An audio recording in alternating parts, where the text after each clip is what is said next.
발룡 인수 한의원 블로그를 통해서 알아본 한태용 원장님의 유방암 12차 텍솔 아드리아마이신 소민약으로 폐라 뼈 관전이 된 태음인 유방암 환자 텍솔 단독요법과 한약 회복입니다. 텍솔 파클리탁셀이라는 약을 쓰면 이제 태음인 약이죠. 근데 괜히 소민약을 이제 아드리아마이신을 끼워써가지고 더 나빠졌다가 이제 텍솔 단독요법으로 좀 좋아진 사례를 좀 소개해드리겠습니다. 유튜브가 있으니까 한번 보시기 바랍니다. 앞에서 155강에서 소민 환자 텍솔에서 얼마나 빨리 종양이 프로그레스 진행되는지를 보여준 두 가지 사례를 들어서 텍솔은 소민에게 치명적일 수 있다는 이야기를 했다. 오늘 항암제가 체질에 따라서 작용한다는 나의 이론을 더욱 신빙성 있게 만드는 텍솔이 태음인에게 충성을 하고 있다는 사실을 태음인의 말기암 사례를 통해서 설명해 보려고 한다. 텍솔은 주목나무라는 에서 시작한 약물에서 1960년대 미국 국립암연구소 NIC는 식물 속에서 새로운 항암물질을 찾는 연구를 진행 과정에서 미국 서부부에 자라는 태평양 주목, 탁서스 브레이비 폴리아 껍질 추출물이 암세포에 강한 독성을 보이는 것을 확인했다. 이 결과 월과 와니 연구진이 이 활성 성분을 분리해서 1971년 이 성분의 화학 구조가 밝혀지고 이 물질은 탁솔이라는 이름으로 발표한다. 탁솔이라는 이름은 주목나무 학명인 텍사스에서 유래한다. 오늘날 탁솔을 일반적으로 파클리탁셀이라고 부른다. 약물학적으로 탁솔은 탁센 계열의 디터페노이드 항암제이다. 탁솔로작은 일반적인 빈카 알칼로이드와는 다르다. 빈카 알칼로이드는 미세소관을 분해해서 세포 분열을 막는 방향으로 작용한다. 그러나 탁솔은 반대로 마이크로튜브를 미세소관을 안정화하는 방향으로 작용한다. 세포가 정상적으로 분열한 미세소관이 만들어졌다가 풀어졌다 하면서 끊임없이 움직이게 한다. 그런데 탁솔은 이 미세소관을 지나치게 안정화시켜서 움직이지 못하게 한다. 그 결과 암세포는 정상적인 세포 분열을 진행하지 못한다. 세포 주기의 진행이 막히고 결국 암세포는 3일 방향으로 가게 된다. 초기에는 탁솔을 태평양 주목의 껍질에서 직접 추출했다. 그러나 주목나무 껍질 벗기면 나무가 죽게 된다. 또한 한 그루 나무에서 얻을 수 있는 탁솔의 양도 매우 적었다. 그래서 자연 주목나무 껍질만으로는 대량 생산에 큰 문제가 있었다. 이 문제를 해결하기 위해서 현재는 주로 주목의 잎이나 가지에서 얻는 전구 물질을 이용해서 반합성 방식으로 탁솔을 만든다. 또 다른 방법은 식물세포 배양 기술을 이용해서 생산하기도 한다. 즉 탁솔은 태평양 주목의 껍질에서 출발한 식물성 항암 물질이다. 그러나 오늘날은 자연에서 주목나무 껍질을 대량으로 벗겨 섞는 방식이 아니라 반합성 또는 세포 배양 방식으로 생산한다. 탁솔은 주목나무에서 발견된 대표적인 식물성 항암제며 미세소관을 안정시켜서 암세포 분열을 막는 대표적인 탁센 계열 항암제다. 이같이 미세소관이 관여하는 약물들이 태음인 약이 많다. 오늘 볼 사례는 태음인 환자다. 태음인 환자의 기존 치료 후 병이 다시 진행되었으나 이 탁솔 단독 2차와 한약 치료를 시행한 뒤 간전이, 폐전이, 뼈전이 고전된 사례를 보여준다. 환자는 2004년 9월 수술했다. 이후 아드레마신과 탁솔을 12차까지 했고 방사선 치료 33회를 받았다. 그러나 2006년 2월에 재활했다. 허셉틴 2차 이후 소민약이죠. 3중 음성 병이 진행되었고 간, 폐, 뼈로 전이됐다. 이후 치료 방향을 바꿔서 탁솔 단독 2차와 한약 치료를 시행했다. 추적 영상에는 전이 영상이 좋아졌다. 여기 지금 간이 완전히 망가졌죠. 간이 엄청나게 안 좋죠. 암세포가 자라고 있고. 그다음 뼈전이도 있고, 폐 림프 병변도 있고.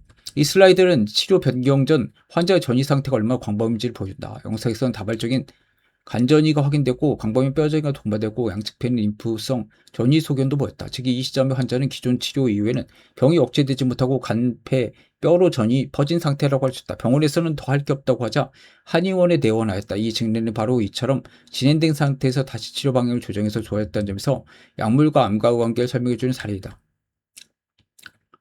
난 당시 환자 부모에게 나빠진 이유는 탁솔 때문 아니라 아드리아마이신과 같이 사용했기 때문이었다. 텍솔은 대략 플러스 5 정도 태양성이지만 태음인약이지만 아드레마이신은 플러스 2 정도 소민약에서 초기에는 어느 정도 있지만 6차 정도가 되면 약독성이 쌓여서 아드리아상인 거죠. 텍솔의 효과를 무력화시킨다는 이야기를 했다. 이후 치료는 기존의 방식으로 와서 텍솔 단독 2차와 한약 치료로 바뀌었다. 좌측 영상은 2006년 8월 20일 시점의 병도를 보여주고 우측 영상은 2006년 11월 15일 추정 영상을 보여준다. 슬라이드 보면 기존 치료에는 병이 진행하고 있으나 치료 변경 후에는 간 병변과 폐 병변이 좋아졌다. 이 환자는 탁솔 단독과 한약과 함께 적용한 뒤에 영상상 초기 반응이 나타났다고 할 수가 있다. 이 환자가 사용한 탁솔은 태음인 약으로 약물 강도가 아데르마이신은 약물 강도가 이 정도 되는 소음인 약이다. 보통 경우 6차까지는 양이 좋아지지만 6차에는 아데르마이신 부작용이 더 이상 종양 억제를 방해해서 역작용을 한다. 이 환자도 6차까지는 좋아졌다가 이후에 나빠지기 시작하면서 다시 허셉틴을 사용했다. 허셉틴도 소음인약이라 전혀 반응하지 않고 나빠져서 병원에서 더 이상 해줄 것이 없다고 내게 온 것이다. 나는 환자 어머니가 텍솔 단독으로 써야 된다. 병원에서 이미 텍솔을 12차까지 사용했기 때문에 더 이상 듣지 않는다. 저항성이 생겼다 이렇게 반대할 것이다. 선생님께 가서 이렇게 이야기하십시오. 우리 딸 이제 얼마 안 남은 것 다니까 자꾸 반응도 예측이 안 되는 신약을 써서 괴롭히지 마시고 그냥 이전에 썼던 텍솔 한 가지만 사용해 주십시오. 본인은 그냥 치료되는 줄 알고 있게 그러면 고맙습니다라고 말하세요. 그리고 의학상으로 3, 4주 남았습니다. 내가 치료하다가 돌아가셔도 저를 엄마건 한약 먹고 죽었다고 하지 마세요. 본인 체력이 있으면 이 경우라도 10명 중 3, 4명은 좋아질 수가 있습니다고 엄마에게 다짐을 받고 한약을 사용했다. 이 슬라이드는 간전이 병변의 변화를 집중적으로 보인다. 치료 전 영상에서는 간 전체에 걸쳐서 다발성 전이병변이 걸쳐있다. 병변수가 많고 분포도 넓다. 전체 단면에 보이던 간전이가 일부 단변에서만 보인다. 그러나 추적 CT에서는 병변의 밀도와 범위가 전반적으로 감소했다. 즉 간전이 병변이 줄어들고 좋아졌다. 이 변화는 치료 변경 이후에 간전이에 대한 반응이 실제로 영상에서 확인됐음을 의미한다. 줄어들긴 했죠. 지금 2006년 8월이고 11월인데 여기 시커멓게 앉는 게 좀 없어지긴 했죠. 네. 여기 좀 큰 게 있긴 하네요.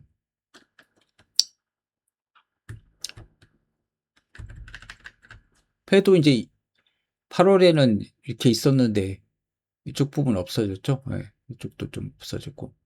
이 슬라이드는 폐전이 및 폐병변의 변화를 보여준다. 치료 전에 양쪽 폐에서 여러 병변이 관찰됐다. 원역으로 표시한 부위들이 대표적인 전이병변이다. 그러나 추적 CT에서는 이 병변들이 전반적으로 감소했다. 폐 실질의 이상 소견도 이전보다 좋았다. 즉 이 환자는 간전이뿐만 아니라 폐전이 역시 추적 영상에서 뚜렷한 효전을 보였다. 한약과 텍솔을 2차 사용하고 나서 결과다. 그래서 보면 이제 아드리아마이신을 쓰지 말라고 했죠. 네. 녹사루빈.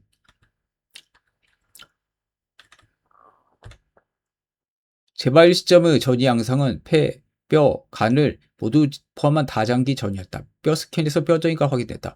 복부 CT에서는 간전이가 확인됐다. 흉부 CT에서는 폐전이가 확인됐다. 즉 이 환자는 단순한 국소 재발이 아니라 전신적으로 진행한 전이성 질환의 양상을 보였다. 그럼에도 불구하고 이후 치료 변경 후 영상이 좋아졌다는 점이 이 증례의 핵심이다.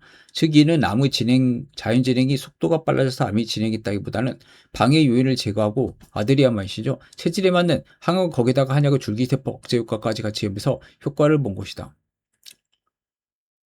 먼저 수술을 했고 아드리아마이신과 텍솔을 했고 뭐 이건 아까 얘기했었고 증례 핵심 분명하다. 이 환자는 태음인 환자고 기존 치료 후에도 병변이 진행했다. 그 결과 간폐 뼈전이가 발생했다. 그러나 이 텍솔 단독 2차 한약 치료를 시행한 뒤 추적 영상의 병변이 좋았다. 특히 간전이와 폐전에서 뚜렷한 개선이 관찰됐다. 따라서 이 증례는 태음인 환자에서 치료 변경 후 전이병변이 호전될 수 있음을 보여주는 임상 관찰 사례라고 할 수 있다. 또 이같이 말기암에서도 한약과 식이요법 게다가 체질에 맞는 항암제를 사용하면 다시금 암을 억제할 수 있는 가능성을 보여준다. 이 환자는 3개월간 한약과 양방 항암제 시행 후 암이 좋아지자 한약을 자의로 끊었다. 이미 2년의 세월을 경제적인 소모가 많았고 당시 허셉틴은 보험이 안 되었고 환자의 이야기는 600만 원가량이 일회에 들었다고 얘기했다. 내 생각으로는 경제적인 문제로 한약 끊는 것으로 생각됐다. 그러고 궁금한 남자의 17개월에 직접 보지 않고 팩스로 치료했다. 그동안 텍솔 단독으로 좋아져서 유지하고 있었는데 다시금 종양이 자라기 시작해서 선생님 시스플라틴으로 바꾸려고 하는데 써도 되느냐는 문제였다. 나는 시스플라틴은 소음인약이라고 해서 안 된다고 했고 그 뒤로는 소식을 전하지 못했다. 많은 환자들이 처음에 올 때는 말기 중 말기가 되어서 온다. 우리 집에 오기 전에 대부분 암 환자들은 여러 가지 방법을 찾고 건강식품과 주변에 좋다는 소문을 듣고 찾아다니는데 정말 말기가 되어서 병원에서 호스피스로 가라고 하면 아무데도 치료한다고 받아주는 데가 없다. 이 지경이 되어서 찾아도 초기에 항암과 한약을 체질에 맞추면 아주 극까지 간경의 흉수차고 복수차고 복막전이 되고 심장이 물이 차고 산소 포화도가 떨어진 경우가 아니면 웬만한 복수 흉수로는 치료가 안 된다. 초기에는 치료가 잘 되면 환자들 중에서는 이게 한약의 효과인가 양의 효과인가 해서 실적 한약 끊어본다. 그래도 몇 달은 잘 버티고 암도 체질에 맞는 항암으로 잘 줄어든다. 이분 한약을 끊었던 이유가 경제적 때문이라고 본다. 추정한다. 이제 각 결혼해서 애를 낳고서 2년 동안 여러 가지 경제적 손보가 났고 나중에 보험 안 되는 허셉틴은 1회 600만 원의 이차라고 했기 때문이다. 이분도 결국은 젊은이 17개월 단독 텍솔 항암요법으로 견뎌야 되는 것인데 뒤에서는 다시 재발해서 암이 자라라 팩스로 보낸 것이다. 보통 이런 경우는 젊으면 좀 견디는데 나이 많은 분들은 거의 1년을 넘지 못한다. 봄, 여름에 따스한 겨울에 오면 날씨가 더워서 몸이 아픈 데도 사라지고 움직일만 하니까 한약을 끊어본다. 그런데 여름철에 더운 계절에 몸의 힘을 축적해 놓지 않았기 때문에 겨울이 들어서면 몸의 양기가 돌지 않아서 대부분 겨울을 넘기면서 사망한다. 그래서 나는 말기 중에 말기암 환자를 수천 명을 봤는데 이 중에서 3년을 넘기는 분들은 대부분 한약과 양약을 정확하게 사용하고 하루도 빠짐없이 생명수로 여기고 먹은 분들이다. 그리고 철저한 식이요법과 자기관리를 한 분들이다. 그리고 끝까지 완치돼서 8, 9년을 넘기신 분들은 모두 지독하게 한약, 음식과 더불어서 끊임없이 운동을 통해서 체력을 만든 분이다. 내가 일강에 소개했던 아산에서 2달 산다고 했던 자궁 내막 환자는 이런 케이스고 이거 한번 보시기 바랍니다. 최근에는 전립선 암 9년차 완치된 분도 역시 같이 한약 치료를 5년으로 끝냈지만 그 이후에 와서 철철이 추울 때는 한약을 먹고 철저한 식이요법과 운동을 한 분이다. 이 점을 명심하기 바란다. 결국 아무리 한약이 좋고 양약이 좋아도 이런 외부의 군대이다. 내 몸의 군대인 리프구를 활성화시키는 것은 약이나 음식이 아니라 몸이 끓어오르도록 더워지고 땀을 내는 운동이다. 그래서 앉아서 새로운 정보를 찾지 말고 그 시간이 되면 나가서 운동하고 등산하고 숨을 넓히는 게 암 환자 완치를 이룰 수 있는 살 길이다. 여기까지 하겠습니다.